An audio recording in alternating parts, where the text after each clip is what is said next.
શ્રી કૃષ્ણ. તો અત્યારે વાગ્યા છે 10:05 છે તો અમે જાગી ગયા છે. તો ગુડ મોર્નિંગ બધાને.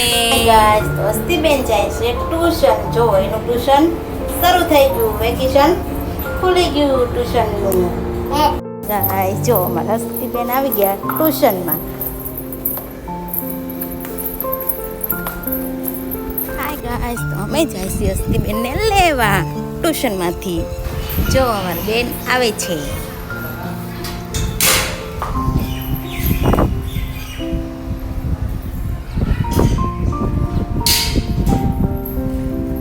ગાઈસ તો અમારું આવ્યું છે પાર્સલ. જો અમે રમકડા મૂકવા અસ્તિબેનના બોક્સ મંગાવ્યું છે. જો કેવું લાગ્યું તે કોમેન્ટમાં કહેજો. હાય ગાઈસ, તો અમે ખાઈ રહ્યા છીએ બાસ્કેટ ચાટ.